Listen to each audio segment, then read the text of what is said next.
DeSanto Propane is 4 generations strong as a trustworthy, family-owned business with unmatched customer service. Go online at DeSantoPropane.com for more info or call toll-free at 1-800-752-4574 today. Since 1937, the difference has been DeSanto Propane.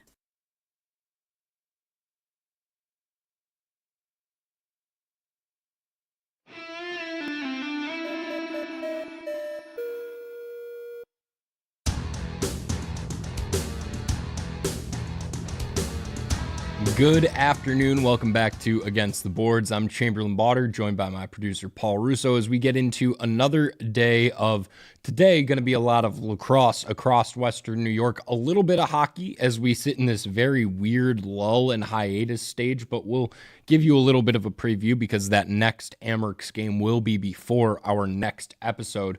But first things first, on the lacrosse front of everything across Western New York, it is playoff time in the college lacrosse game. It's, of course, playoff time in the NLL as well. The Buffalo Bandits blow through the Vancouver Warriors, and so much for vindication. But we do get an American team actually in the final, so I think we can count that as a win. Let's chalk it up to a win because it's really all that we can do with it right now. But in the college game, things ramping up very, very intensely right now. Of course, last weekend was conference tournaments. We had the Duke versus Syracuse ACC tournament, a 1-goal game, 9-8, just absolutely awesome. We'll talk about that a little bit more in a second with some other things. Also, the Ivy League championship with Princeton and Cornell, was watching that one live. The highlight clip for that video that got put out, the Princeton-Cornell game, was 45 minutes long. And I should really ask at this point, if a highlight tape is 45 minutes long, why not just go watch the entire game over again? And honestly, if you want to watch the highlights from Cornell Princeton, I would recommend you do that. And anytime you see someone moving in transition, maybe just fast forward an extra 5 seconds and keep going, or put them in double speed and just let it play. I think it would be shorter than the highlight clip would actually turn out for that game. But of course, conference championships happened over the weekend. Can't forget about Ohio State beating Maryland and then getting absolutely screwed in the bracket situation, which we'll talk about in a second. But obviously the PLL, as we've got the dome on right now, hosts their draft last week on Tuesday after conference play. I won't lie, it jumped out at me this year for some reason. I feel like I'm always usually dialed into when the PLL draft is, and this year it felt bizarrely early. I don't know if it actually was early. I'd have to kind of go back and actually figure out what days the draft was in years past. But at the end of the day, if I were a general manager or a coach in the PLL, I would want to see the opening round of the NCAA tournament before I'm picking guys. I mean, what happens? They just drafted. What happens when one of them blows out his ACL next weekend? I don't want to take this to the nth degree in the extremes, but quite seriously, what happens when one of them has a career-ending injury next weekend and they just got taken number 4 or 5 or 6 overall in the PLL draft? But with that said, also the way that by the end of the season, if they selected after Memorial Day, you would have no way of actually getting those guys into the facility for the first week of the season. So I get it in that sense, but at the same time, it feels like there could maybe be a little bit of a better bridge here to do it. But with that said, plenty of draft picks out of upstate New York go in this one. We don't have the Cornell draft pick specifically pulled up to talk about. We've got the Syracuse ones to talk about. Some fans might be a little upset about that, but at the end of the day, CJ Kirst, everybody knew, was going to go to Cornell, number 1 overall in this draft. But Syracuse kind of stole the show a little bit as this draft went on. And I mean, really, those are the 2 teams that we're going to talk about. But let's take it right into that 3rd overall pick of the PLL draft, which was made by the California Redwoods when they selected Sam English out of Syracuse and Princeton. So English, the comp that you're going to get here, and it's probably going to be the comp from everyone, and if it's not, it should be, it's Zach Currier. It's also the equivalent of last year when Jake Stevens came out and went to the Atlas. Just that complete two-way player that has a serious ability on the offensive end. Think Ian McKay, think Zach Currier. Those are really probably the two biggest names that come to mind when talking about Sam English. The next Syracuse player off the board was also in the first round as... Sorry, I was mixing myself up there. The only two teams to get two players in the first round, Princeton and Syracuse, Sam English being a shared one between those two teams. But Owen Hiltz goes at the bottom of the first round. The Carolina Chaos trade back with the Utah Archers from 5 to 8 because they knew that they wanted a lefty. And at the end of the day, the conversation that they had on the Lacrosse Network's post-game show was they knew that they were going to end up with Colter Mackesy or Owen Hiltz. They had come to terms with either of them, whichever one wasn't taken by Boston. But then they were able to read the board and realize Utah is not going to take a lefty. They have Connor Fields. The Atlas aren't going to take a lefty. They have Jeff Teat. And the Whipsnakes just are not at the point right now with the way that their team is set up where they're going to be taking an attackman. They need to fill out that midfield and fill out the defensive end. And so Owen Hiltz is able to fall all the way to the end of the first round and right into the lap of the Carolina Chaos, which leads to a short conversation that we should have here about the Chaos because everything is changing on that team. Andy Towers no more with the squad. Brian Minikis retires after 2 years in professional lacrosse. Of course, last year, Dane Smith on the holdout list, and we'll talk about a couple more later on here. But Josh Byrne was the first one of this year that was announced as playing in Major Series lacrosse instead of in the PLL. And the second that that happens, Carolina had no lefty attackman on their squad that could truly fill the shoes in any way of Josh Byrne. And that's not to say that Owen Hiltz will be filling the shoes of a Josh Byrne. He doesn't play like Josh Byrne at the end of the day. Let's be clear. He's not the initiator. He's not the party starter. He's the guy that gets the ball put into his stick and he can snipe from all over, up, down, sideways, whichever way you want him to.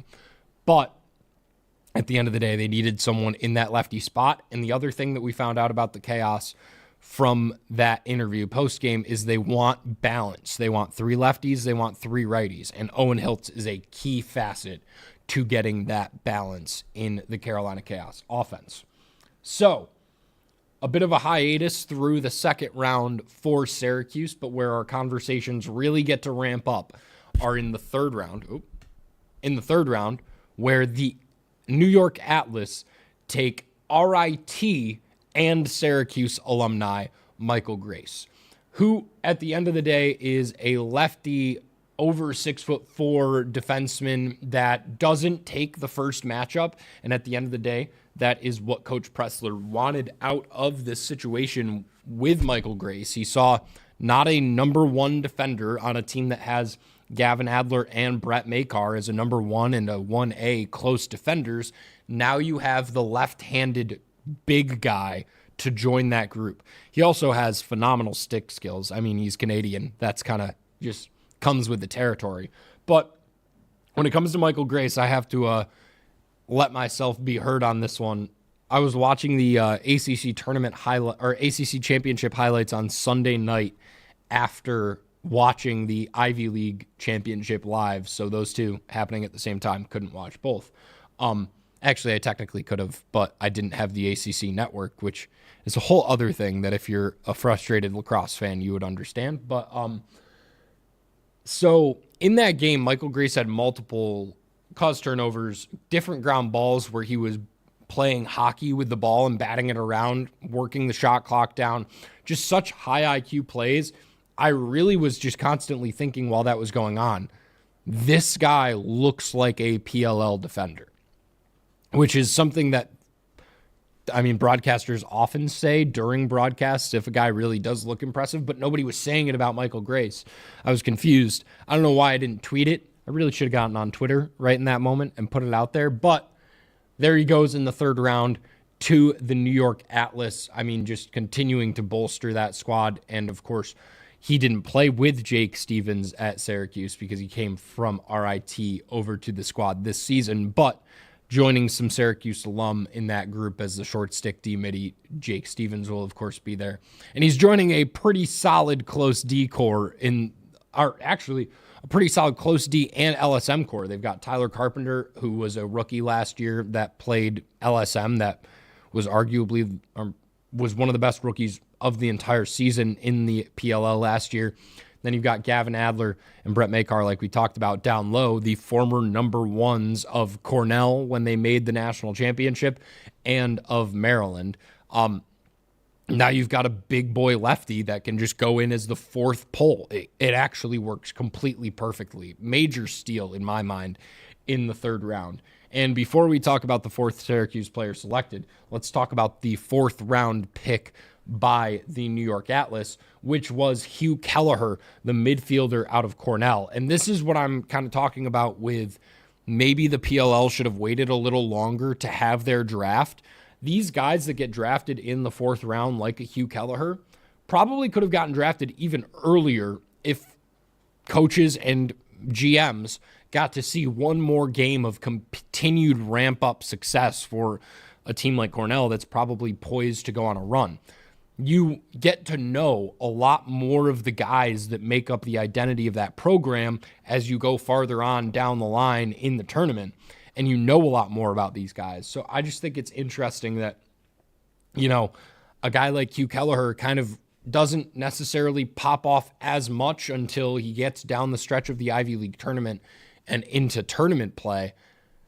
He just doesn't have as much tape to show that's as impressive, but he might still turn out to be one of the most impressive guys in this squad. And he was talking about going back to college and playing football somewhere, transferring and trying to play football. Apparently, he had a conversation with Coach Pressler as they were talking about selecting him and got Kelleher to the conclusion that if you're going to pick me to play in the PLL, then I'm just going to come play in the PLL. And that sounds like a grand old time.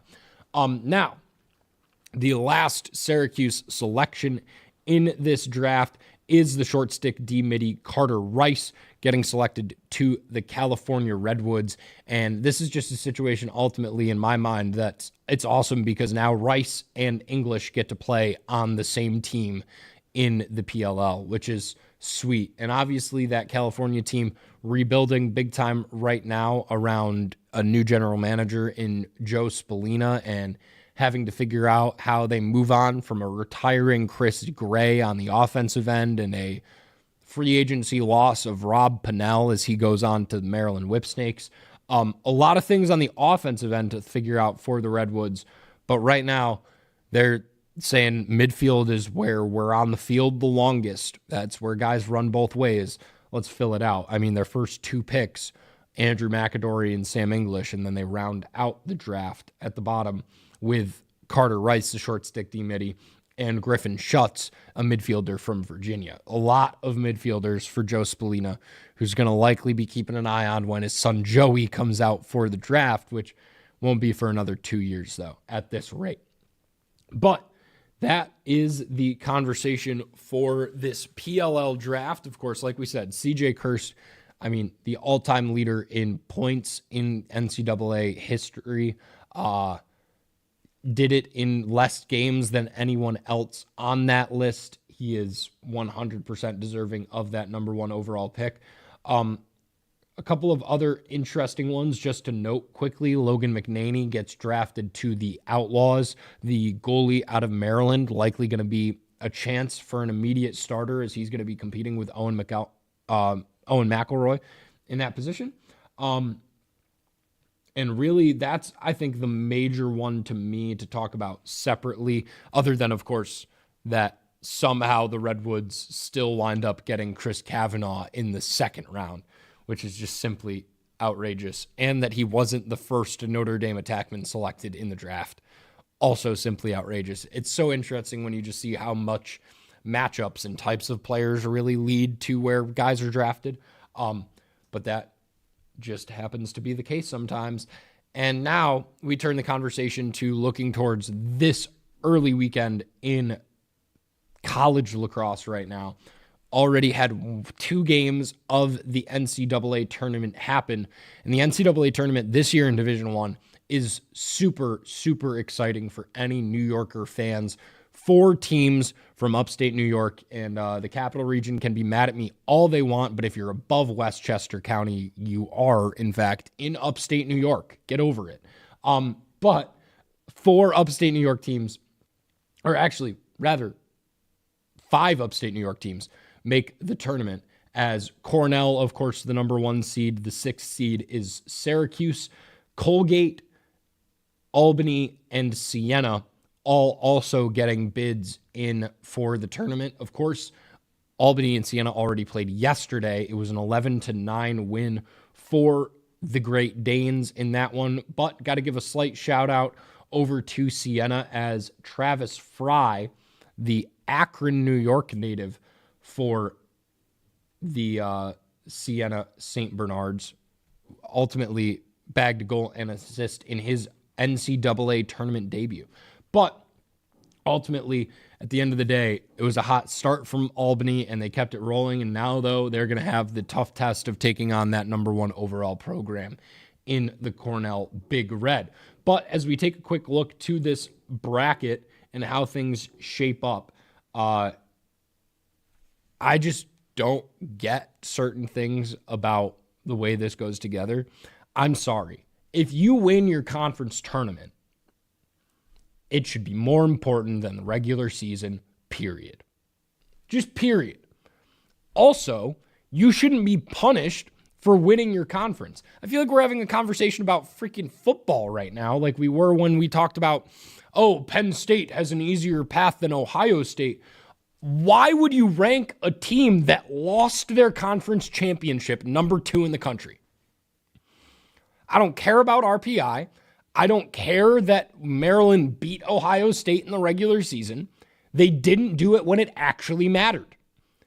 And when we're setting up the tournament like this, we're acting like conference championships don't matter. I mean, you are actively telling Ohio State they would have been better off losing their conference championship because they wouldn't have to match up against the back-to-back national champion, and instead they would be matching up against Air Force. Are you kidding me? Like, why would you even play in your conference championship if this is the way that you're going to get ranked? It's stupid. It is literally stupid. There's no other way to put it. All right, I'll get off the pedestal now because I simply don't get it. But ultimately, some fans will be frustrated that Army didn't make the tournament. And at the end of the day, on the flip side of that argument, they played Mercer in the regular season. I don't think any team that plays Mercer in the regular season should be trying to vie for an NCAA tournament spot. If you want one, maybe play a harder out-of-conference game. Done. Conversation over there.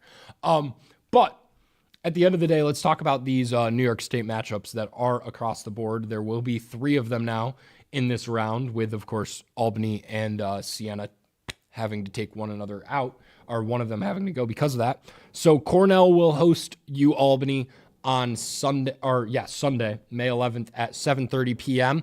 Flashbacks to Blaze Reardon's goalie goal play that occurred.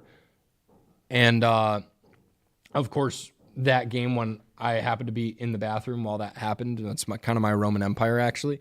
But so that game will be at 7:30. 5 o'clock start on that Sunday. Syracuse will be hosting Harvard. And on Saturday this week, Penn State will be hosting Colgate. So as we look to that one, of course, Syracuse going to be in a hard spot as they've already played and fallen to this Harvard squad during this season. And meanwhile, Colgate going to just be in a tough one going up against that Penn State squad right now. And honestly, if I'm picking a team for the entire tournament right now, it's going to be the Cornell Big Red. There's absolutely no doubt in my mind about it that this is the team that in any given 5-minute stretch, they can go from losing to you by 4 to beating you by 5. And I mean, we saw it especially in that Ivy League tournament championship against Princeton. That was where it was put on display the most. But Cornell is the only team that I've seen that when they play close games, they still win by 4. And I think that about I'd like to think that about sums up the conversation. Ultimately, when you're a team that is in a close game, but you go on a run at the end of it and just put it to bed, they're just a team that is built for closing. And honestly, maybe a little bit of revenge still coming out for this squad from the last time that they were in the national championship game and fell. I also, though, at the end of the day, it's going to be hard to see Syracuse pass Princeton. But if they can make it past Harvard, that will be must-watch television on what would be May 17th. But, of course, looking a little bit too far ahead right now. So, New York fans watching college lacrosse this weekend, Saturday at 5 o'clock, Colgate will take on Penn State. Sunday at 5 o'clock, Syracuse will host Harvard. And Sunday at 7:30, Cornell will host the University of Albany. Now, last conversation piece for the lacrosse world before we head over to the Amerks, and it's really just a short discussion on the Amerks today, as we're in that week-long hiatus right now after finally getting games announced yesterday for the North Division Final. But as we talk last thing about the PLL, we brought it up slightly with the Carolina Chaos specifically. Josh Byrne moves to the holdout list about a month ago now. About a week later, Ian McKay is on the holdout list. There wasn't even an announcement that he was moved on to the holdout list. It was just that about a week later, it was seen that he was. And now, and of course, actually before that, pre-context, Dane Smith last year goes to the holdout list, plays in Major Series lacrosse for the Six Nations Chiefs, does not play for the Carolina Chaos. The year before that, Lyle Thompson decides he's not going to play in the PLL anymore for mental health reasons and instead plays at home in Six Nations for the Chiefs in the MSL. So, over the last couple of years, the PLL has seen a constant decline in Canadian players leaving their league to go to the indoor box league that requires less travel and also has a stupidly rich man in charge of it that can pay his players really better than the PLL can at this rate, period. So with that, now just a couple more get added onto the list. And the first one of these two, for me, I could smell it from a mile away the second that Byrne and McKay had both left, but I thought he would be doing it for Peterborough.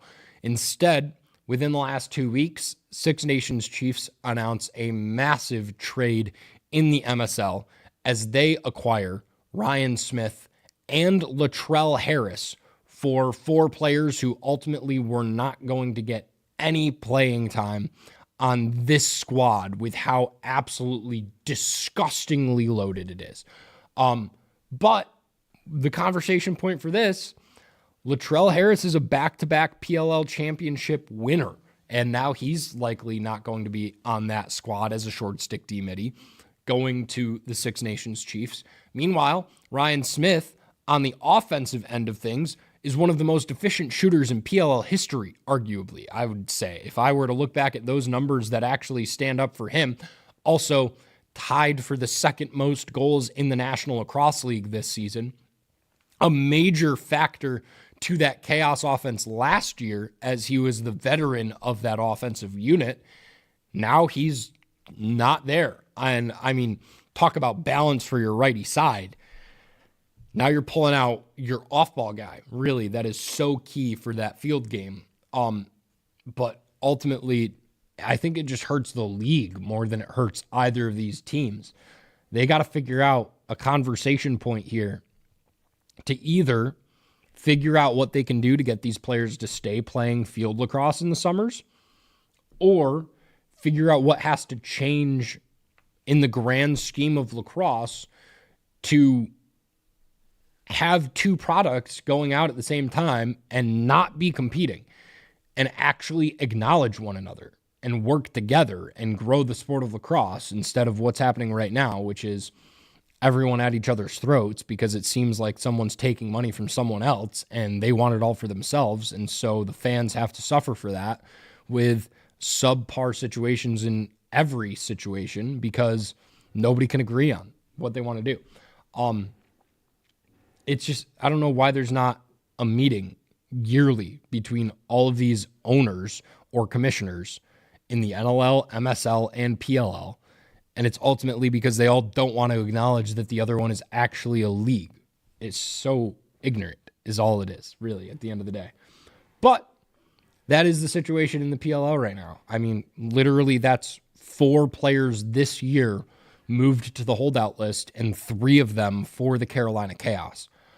So going to be a major area to keep an eye on as we get into this season, and also going to be a major area to watch the MSL this season, because who doesn't want to watch the Six Nations Chiefs when you've got Dane Smith, Lyle Thompson, Ryan Smith, Josh Byrne, Ian McKay, Austin and Randy Stotts, Jeremy Thompson is their face-off specialist. They've got Doug Jameson in goal. I mean, it's outrageous. And on top of all of it, John Tavares is the head coach of the team.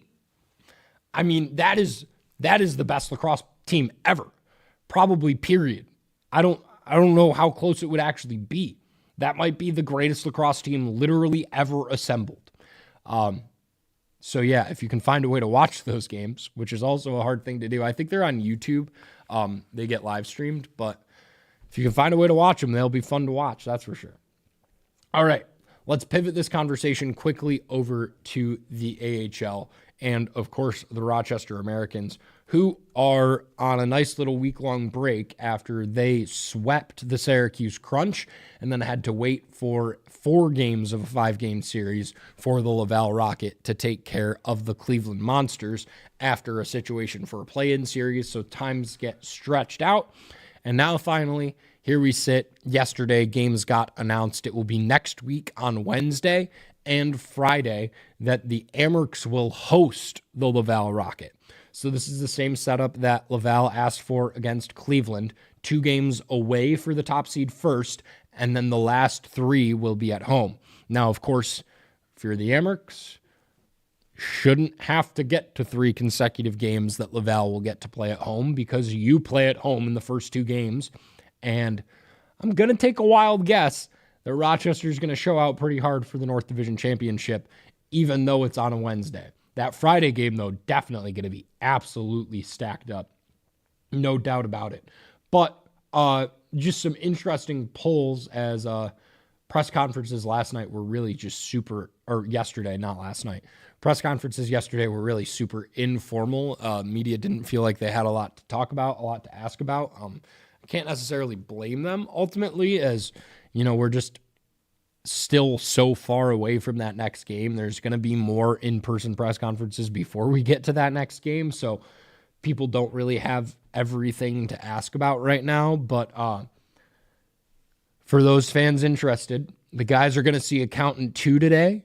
The homework for the young guys on the team from yesterday was to watch the first Accountant movie last night.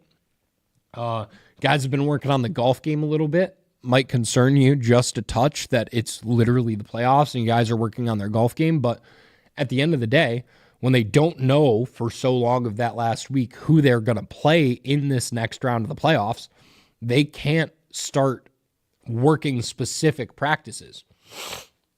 They can only do normal generic practices, and then ultimately when they would be doing film or whatnot, what are you supposed to do? You don't know who you're going to play. You can self-film critique, but you can't look at film of your opponent.